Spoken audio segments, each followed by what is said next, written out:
June 6th, 1944.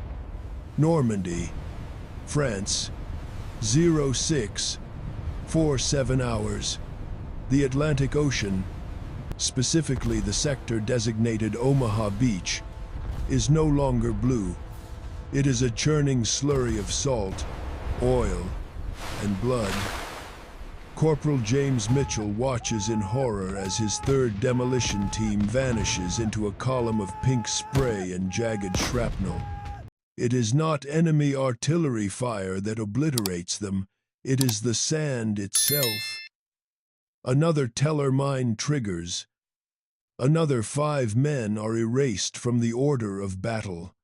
The German beach defenses are currently liquidating American engineers at a rate that defies military logic, killing them faster than the machine gunners in the bunkers above can reload.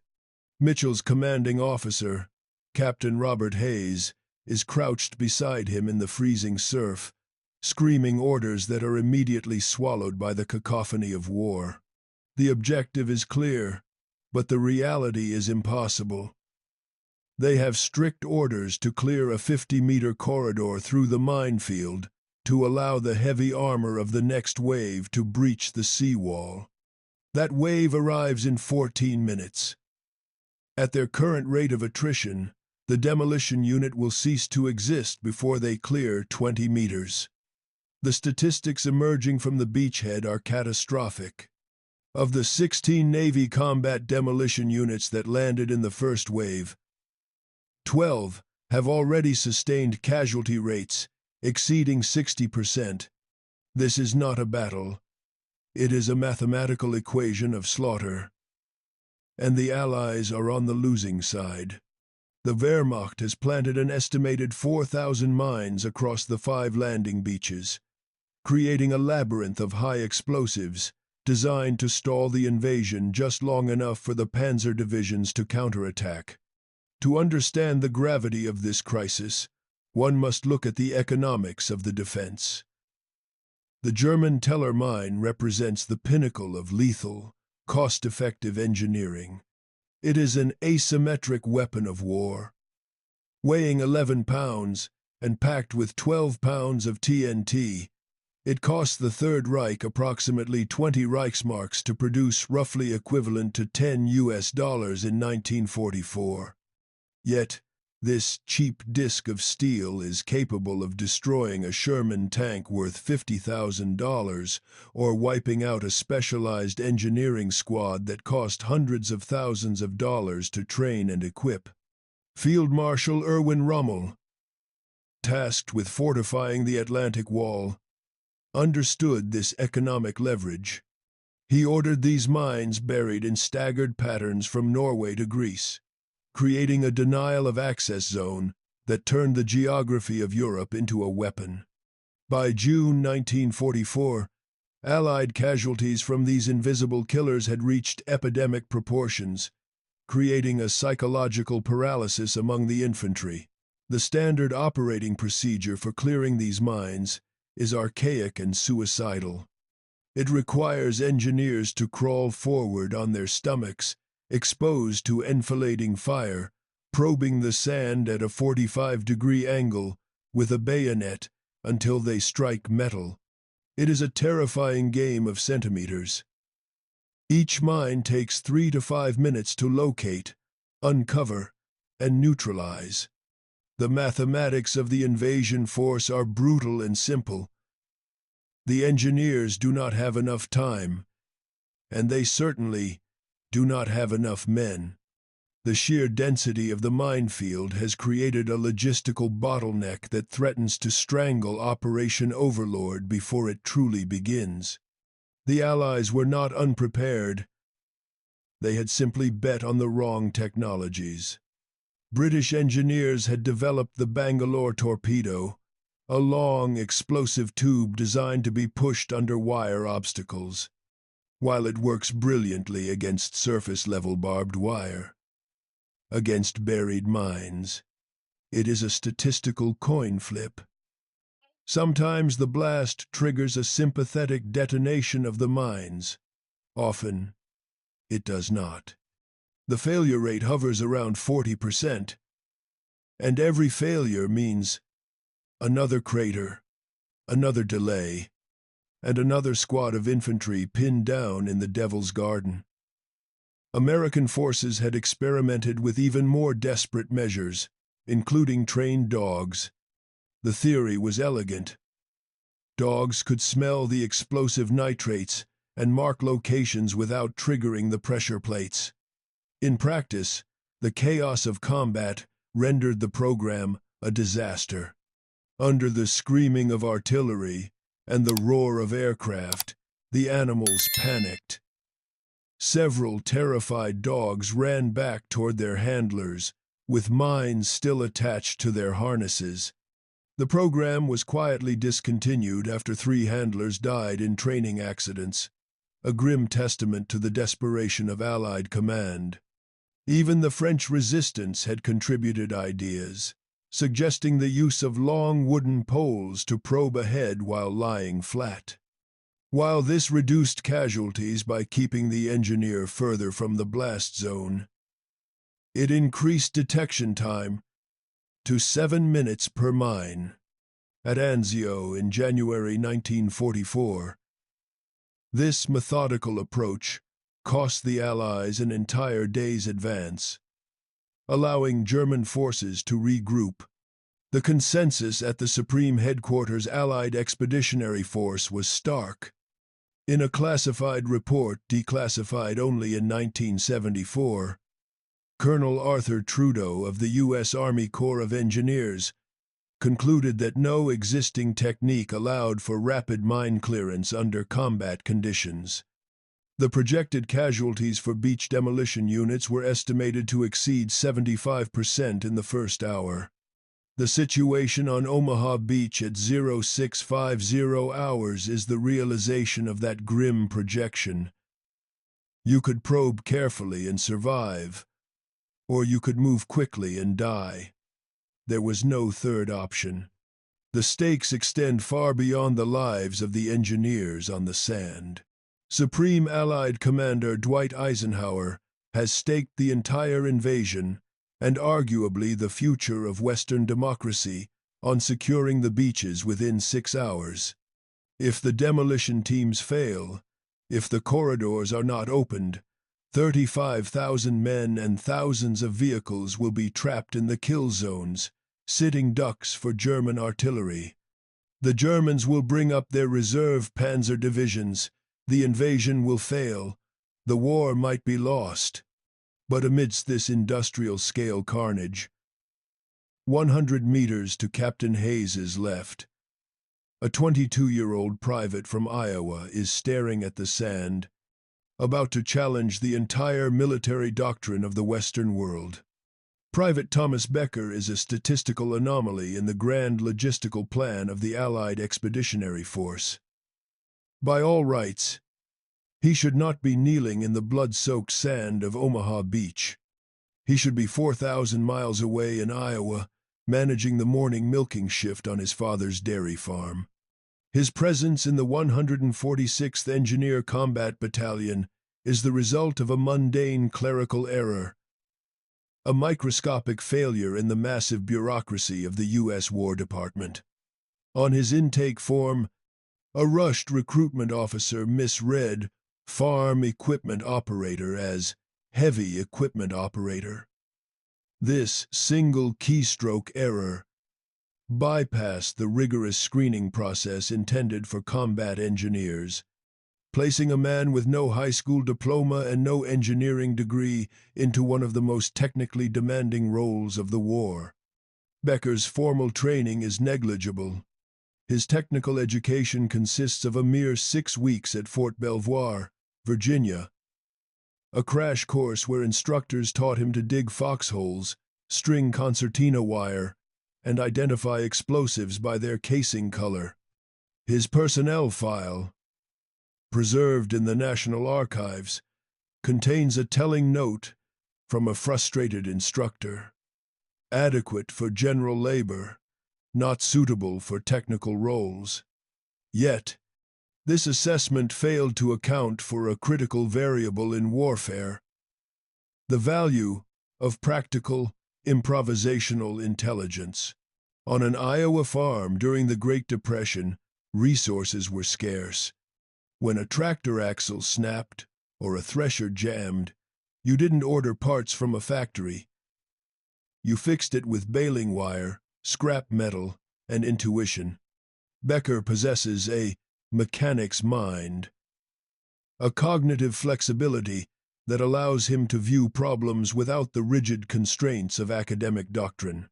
While the trained engineers around him are paralyzed by the failure of their standard operating procedures, Becker is looking for a workaround. His moment of insight arrives at 0652 hours, exactly 5 minutes after Corporal Mitchell's third team is vaporized by a hidden mine. Becker is crouching behind the steel ramp of a disabled Higgins boat, the air thick with cordite smoke. He watches another engineer, a man with full certifications, inch forward with a bayonet. The man is shaking, his movements jerky and terrified, probing the sand with agonizing slowness. It is too slow. In the context of a rapid amphibious assault, this caution is a death sentence for the thousands of infantrymen waiting behind them. Becker shifts his gaze from the dying engineer to the environment around him. He looks at the surf rolling in, the heavy silica sand of the French coast, and the debris scattering the beach. Fuel cans, ammunition crates, and empty galvanized steel buckets used to bail water from the landing craft. It is here that Becker makes a connection that defies the millions of dollars spent on military R&D.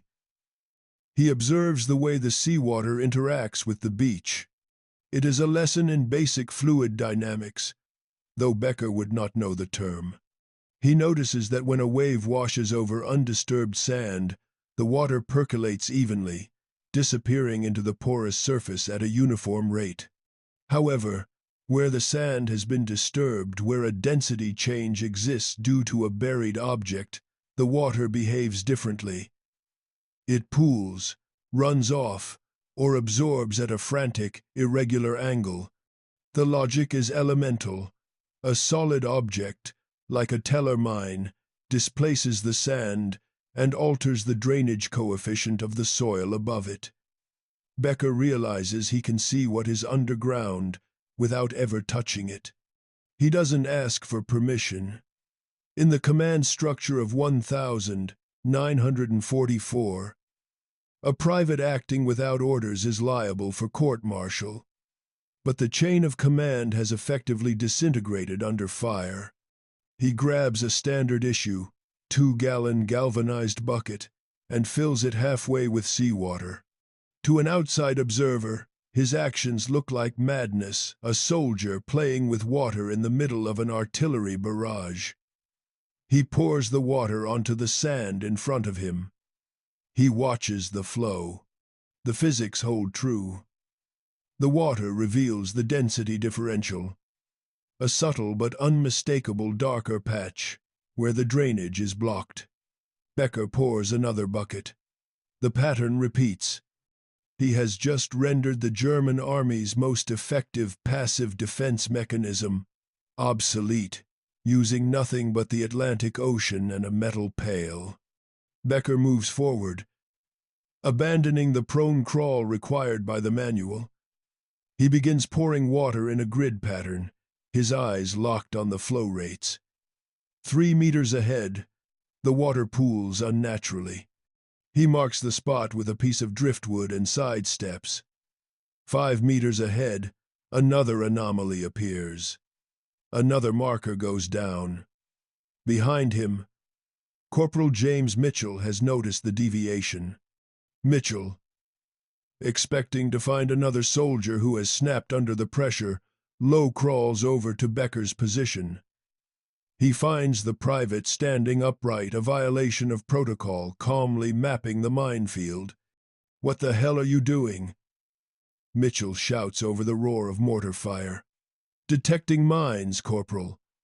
Becker replies, his voice flat, his eyes never leaving the sand. That's not in the manual. Mitchell snaps, his training kicking in even as chaos reigns. Neither is dying in the first 10 minutes, Corporal, Becker retorts. It is a moment of supreme insubordination. But Mitchell hesitates. He watches for 30 seconds. In that half-minute, Becker marks 7 potential mine locations. A traditional probe team, utilizing the bayonet method, would have taken 20 minutes to cover the same ground, likely sustaining 50% casualties in the process. The pattern Becker is revealing matches the German doctrinal spacing for minefields. Staggered rows, 60-centimeter intervals. Mitchell is faced with a command decision that encapsulates the burden of leadership in combat. He can enforce regulations, stop this unauthorized procedure, and likely watch the rest of his men die obeying the rules. Or he can gamble his career and their lives on the intuition of an uneducated farm boy. Mitchell looks at the markers. He looks at the clear path forming behind Becker. "Keep going," he orders, his voice cutting through the noise. "I'll get more buckets." This decision marks a pivotal shift on Omaha Beach. It is the moment where American tactical adaptability begins to overtake German strategic planning. Within 10 minutes, Becker has 6 men working his system. They move in a synchronized line, a bucket brigade of detection, pouring, marking, and advancing. A combat engineer named Robert Kowalski steps forward to validate the data. He carefully probes one of the spots Becker has marked. His bayonet strikes metal at 8 inches depth. It is a teller mine, positioned exactly where the water pattern indicated. They test 3 more marks, 3 more mines. The system is 100% accurate. Captain Robert Hayes arrives at the sector at 0715 hours. He has spent the last 30 minutes coordinating desperate fire support from offshore destroyers, trying to punch holes in the Atlantic wall. When he returns to the demolition zone, he expects to see low-crawling men or dead bodies. Instead, he encounters a surreal tableau. A squad of engineers walking upright through a confirmed kill zone, unarmed, carrying buckets of seawater, to a career officer trained in the rigid hierarchy of the U.S. Army. This is not innovation. It is a collapse of discipline. His face flushes with a mixture of rage and adrenaline. In the military doctrine of 1944, deviation from standard operating procedure is considered a contagion that must be stamped out before it infects the unit's cohesion. Hayes roars over the din of battle, demanding to know who authorized this insanity. "Sir, Private Becker developed a new detection method. It's working," Mitchell shouts, stepping between his commander and the private. Hayes is incredulous. "It's not protocol. Where is the manual for this? Where is the engineering validation?" This moment encapsulates the eternal friction in warfare. The clash between the theoretical perfection of the headquarters planning room and the messy, improvised reality of the front line. Hayes threatens a court-martial, citing the reckless endangerment of government property and personnel. He is screaming now, his voice cracking, as nearby soldiers pause their advance to watch the confrontation. Becker, still holding his galvanized bucket, speaks with a quiet authority that bypasses rank. "Captain, we are clearing mines faster than anyone else on this beach. You want to stop us?" The question hangs in the smoky air. Captain Hayes looks at Becker, then at the neat rows of driftwood markers dotting the sand. He looks further, to the surf line, where the bodies of the by-the-book demolition teams are bobbing in the bloody tide. The cognitive dissonance breaks. The reality of the data overrides the safety of the manual. "How many have you cleared?" Hayes asks, his voice dropping. "Marked 14, confirmed 7. Mitchell reports immediately. 0 casualties. The metric is unassailable." Hayes nods slowly, the rigid officer dissolving into a pragmatist. "Carry on. But if this kills someone, Private, you'll wish the Germans got you first." The operational tempo on Omaha Beach shifts instantly. By 1,000 hours, Becker's bucket teams have cleared 3 distinct corridors through the minefield. The casualty count for his unit remains 0. The total mines detected stands at 43. The 29th Infantry Division, which had been pinned down and slaughtered at the water's edge for hours, begins to pour through Becker's corridors, establishing the first critical foothold beyond the seawall. This is the tipping point of the invasion.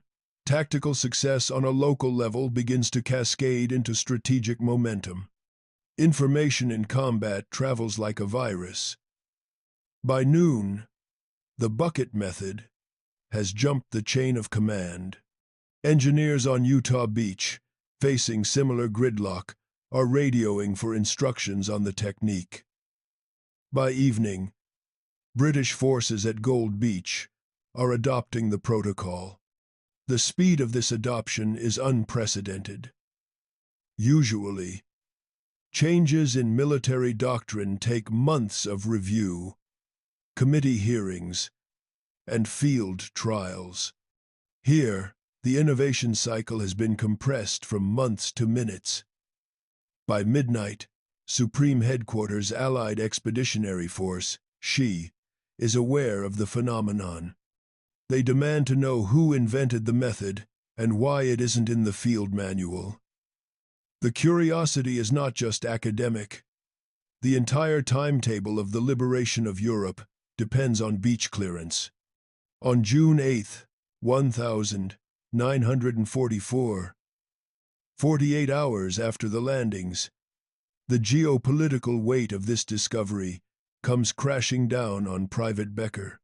He is summoned to a commandeered French farmhouse, serving as a forward operating base. The room is filled with the brass of the Allied High Command.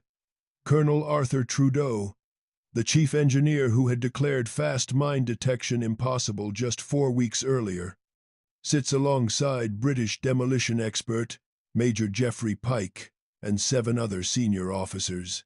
The atmosphere is tense. This is a clash of classes, the sand-encrusted farm boy facing the educated elite of the military establishment.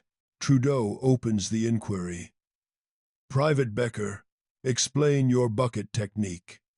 Becker, standing at attention, translates his intuition into language the officers can understand. "Water reveals density differences, sir. Buried objects disrupt flow patterns. Visual detection is faster than tactile probing. It's simple physics applied to a practical problem. However, the reception is hostile." Major Pike, representing the entrenched skepticism of the scientific establishment, interrupts. "This contradicts established mine detection theory," Pike argues, pointing to a schematic of a Teller mine. "The pressure differential from the water weight could trigger sensitive fuses.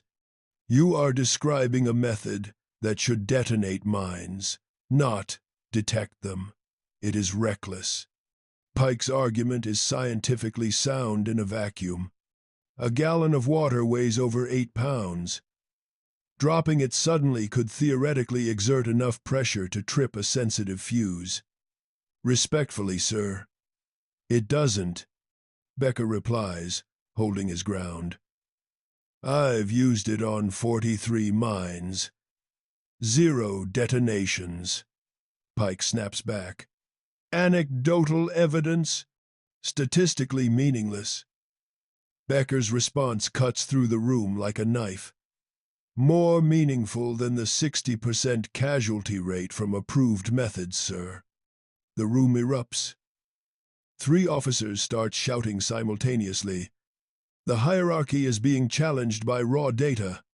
A U.S. Army major argues that unauthorized field modifications undermine the very fabric of military discipline. The phrase, court-martial, is tossed around again.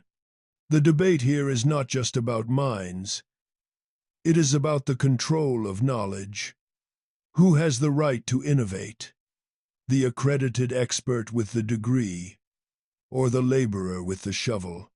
Colonel Trudeau raises his hand, and the room falls instantly silent. Trudeau is a legend in the Corps of Engineers, a veteran of the Great War who designed fortifications that withstood the Ludendorff offensive.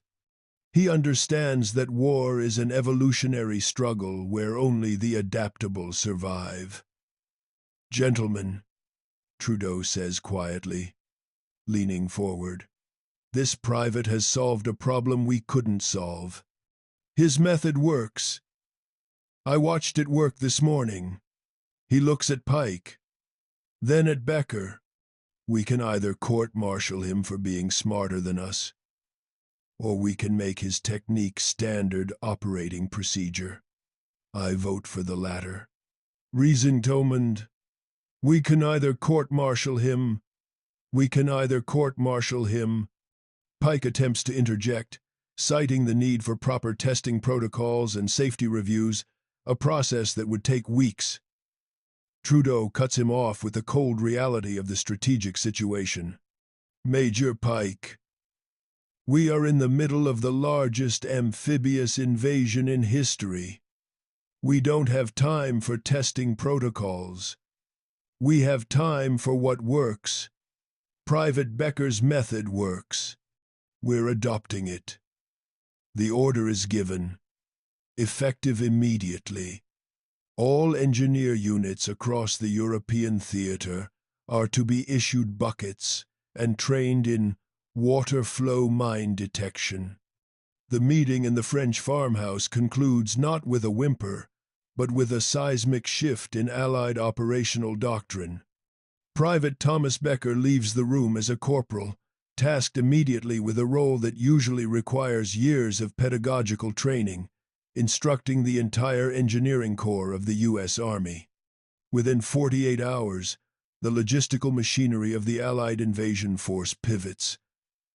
Supply depots are raided for every available galvanized bucket. When standard buckets run out, fuel cans are sliced in half, helmet liners are repurposed, even discarded ammunition tins are pressed into service. The Becker method spreads across the European theater faster than the panzer divisions can retreat. The data that flows back to Supreme Headquarters in the subsequent weeks validates Colonel Trudeau's gamble with stark, undeniable mathematics. Between June 6th and June 30th, 1,944. The comparative analysis of mine clearance operations reveals a staggering disparity in efficiency. Allied engineer units sticking to the traditional bayonet probe method average a clearance rate of 4.2 mines per hour, accompanied by a crippling casualty rate of 12%. In contrast, units employing Becker's water flow technique achieve a detection rate of 11.7 mines per hour, a nearly threefold increase in speed. More importantly, the casualty rate for these units plummets to 1.3%. From a strategic perspective, this shift is about more than just saving lives. It is about the velocity of war. In mechanized warfare, time is the most finite resource. A stalled column of tanks is a target. A moving column is a spearhead. By tripling the speed of mine clearance, Becker effectively triples the speed at which Allied armor can break out of the beachheads. Military historians and economists analyzing this data decades later would categorize this as one of the most cost-effective force multipliers of the 20th century. The U.S. Army spent millions developing tank-mounted mine flails and electronic detectors, yet the decisive breakthrough came from a piece of stamped steel worth less than 50 cents. The technique proves remarkably versatile as the war moves inland. In the suffocating hedgerows of the Normandy bocage, a landscape of high earthen banks and sunken roads that favor the defender engineers, adapt the method to detect mines buried in the hard-packed dirt tracks. Later, in the frozen forests of the Ardennes, they will adapt again, using melted snow heated over campfires to create the thermal contrast needed to spot disturbed earth. By August 1944, the water cure, as the troops call it, is standard practice for every Allied engineer battalion in France. On July 18, 1944, in the ruins of Street Low, France, the strategic value of this innovation crystallizes into a single, high-stakes operation. Thomas Becker, now a sergeant having been promoted twice in 6 weeks, leads a mine clearance team through the skeleton of a destroyed village. The Germans have executed a tactical withdrawal, but they have left a lethal parting gift. The main arterial road, the only route capable of supporting heavy armor, is saturated with mines. The 2nd Armored Division, Hell on Wheels, is idling its engines 2 miles back, desperate to punch through before the enemy can dig new defensive lines. Standard doctrine for a road of this length dictates a 12-hour clearance window with acceptable projected casualties. Becker's team has 4 hours. They have 12 men and 20 buckets. Under the gaze of anxious tank commanders, they work in pairs, moving with a rhythmic fluidity that borders on a dance. Pour, watch, mark. Pour, watch, mark. The water reveals the deadly anomalies in the road's surface with terrifying precision. In 3 hours and 40 minutes, Becker's team identifies and neutralizes 62 mines along a half-kilometer stretch of road. The casualty count is 0. When the lead Sherman tank rumbles past the final marker, Lieutenant Colonel James O'Neill, commanding officer of the 2nd Armored Engineer Battalion, dismounts to find Becker. The scene is understated but profound. O'Neill, a man responsible for the lives of hundreds, shakes the hand of the Iowa farm boy. "Because of you," O'Neill says, his voice thick with emotion. "My men are going home after this war. Thank you." However, the impact of the bucket method extends beyond the Allied lines. It begins to rot the psychological foundations of the Wehrmacht. In August 1944, Allied intelligence interrogates a captured German engineering officer, Hauptmann Klaus Richter. The transcript of this interrogation, preserved in U.S. Army intelligence archives, offers a fascinating glimpse into the economic and psychological dimensions of asymmetric warfare. Richter admits that German command was baffled by the sudden increase in Allied mine detection speeds. "We observed American engineers using water to detect our mines," Richter states in the declassified report. "This was not in our intelligence briefings. We assumed you had developed new, advanced electronic equipment, perhaps magnetic resonance technology. When we learned via reconnaissance that they were simply using buckets of water, morale among our mine-laying teams declined significantly." This admission reveals a critical failure in the German military mindset. The Third Reich prided itself on engineering supremacy complex, over-engineered weapons like the Tiger tank, the V-2 rocket, and the Teller mine. They believed that superior technology was the guarantor of victory. To have their most sophisticated passive defense system defeated by a bucket of seawater was not just a tactical loss. It was an insult. It shattered the myth of German technological invincibility. If the enemy can dismantle your billion Reichsmark defensive line with common household items, the war is already lost. It creates a sense of futility. The economic disparity was glaring. Germany was bankrupting itself to build weapons that Americans were neutralizing with virtually zero cost. This is the essence of disruptive innovation in warfare. It does not just defeat the enemy's equipment, it defeats their philosophy. The final and perhaps most dramatic validation of Becker's intuition comes in September 1944, during the ill-fated Operation Market Garden. It is a massive strategic gamble, an attempt to end the war by Christmas by seizing a series of bridges across the Rhine. While the operation is remembered as a bridge too far, the engineering feats on the ground tell a different story of tactical brilliance amidst strategic overreach. British engineers, tasked with clearing the approaches to Arnhem, find themselves under withering fire on a narrow, exposed causeway. Time is the enemy. Every minute lost is a minute. The paratroopers at the bridge are dying. Using traditional methods, the projected casualty rate for clearing the road is estimated at 30%. Instead, they deploy the Becker method. In 6 hours of hellish combat, they clear 127 mines while sustaining only 3 casualties, a rate of 2.4%.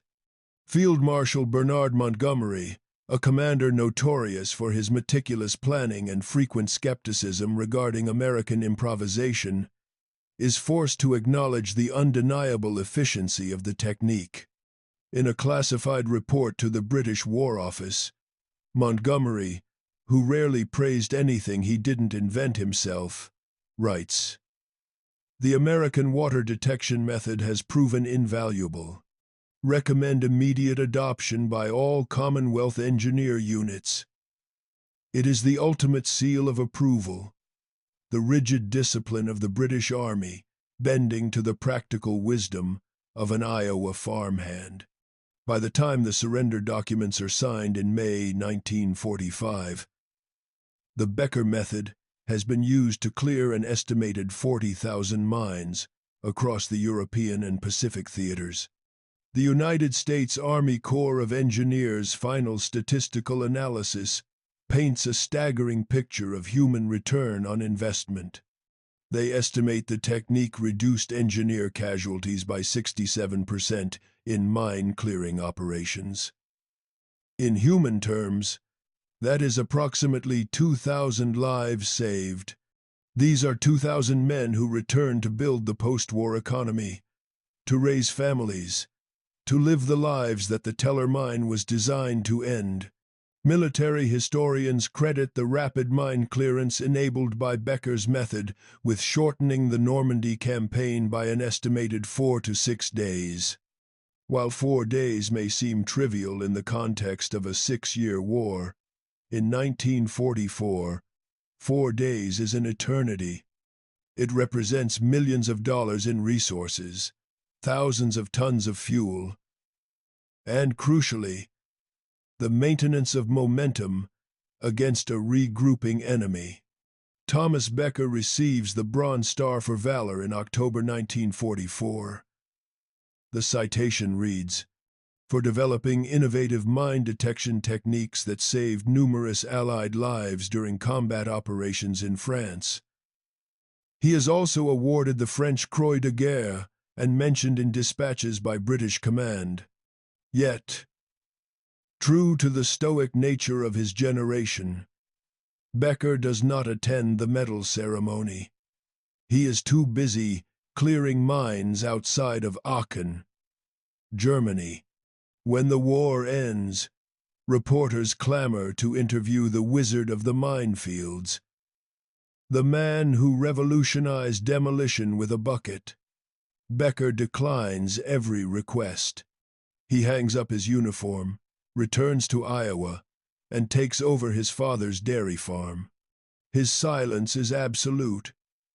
His wife, Margaret, whom he marries in 1946, does not learn about the bucket technique until 1952, when a former engineer from the 146th Battalion visits their farm and spills the story over coffee. Tom never mentioned it. She told a local newspaper in 1984, shortly after Becker's death. He said he just did his job like everyone else. He didn't think he was special. This humility masks a profound truth about innovation. Often, the most disruptive ideas come from those who are simply trying to solve the problem in front of them, not those seeking glory. Thomas Becker died in 1984 at the age of 62, suffering a heart attack while repairing a tractor, a fitting end for a man who lived by his hands. His obituary in the Des Moines Register mentioned his military service in a single, perfunctory sentence. It did not mention the bucket technique. It did not mention the thousands of lives saved. It did not mention that an uneducated private had rewritten the engineering manuals of the world's most powerful armies. But the military remembers. The method, officially designated water flow mine detection in a 1945 Army field manual, remains in the curriculum at Fort Leonard Wood, Missouri, where Army engineers train today. In an era of ground-penetrating radar, thermal drones, and AI-assisted robotics, it seems archaic. Yet, it is still taught as a fail-safe protocol, the backup for when the batteries die and the electronics fry. This legacy was proven vividly in 2004. 60 years after D-Day, a U.S. Army engineer unit, operating in the sun-blasted deserts of Iraq, found themselves in a technological blind spot. After an IED attack disabled their electronic countermeasures and metal detectors, they were blind in a mine-heavy zone. Remembering their training, they scavenged empty water bottles, punched holes in the caps, and utilized Becker's 60-year-old technique. They cleared 17 mines in 3 hours. The after-action report specifically credited legacy water flow detection methods developed during World War II for saving the squad. The lesson of Thomas Becker is not about buckets. It is about the democratization of innovation. It is a testament to the idea that rank, credentials, and education are not the only indicators of intelligence. It is about the courage to question lethal assumptions when standard procedure is failing. It is about a 22-year-old private who saw his friends dying, refused to accept the mathematical inevitability of their slaughter, and looked at the world differently. At the U.S. Army Corps of Engineers Memorial at Fort Belvoir, dedicated to those who fell in combat, there is a subtle tribute to this spirit. At the base of the monument, cast in bronze, sits a simple bucket. The inscription captures the essence of Becker's contribution. In memory of those who cleared the path, in honor of those who found a better way. Sometimes, the most advanced technology in the world is beaten by physics and common sense. Sometimes, salvation doesn't come from a laboratory. It comes from a farm boy standing in the surf, watching the water flow, and realizing that there has to be a better way.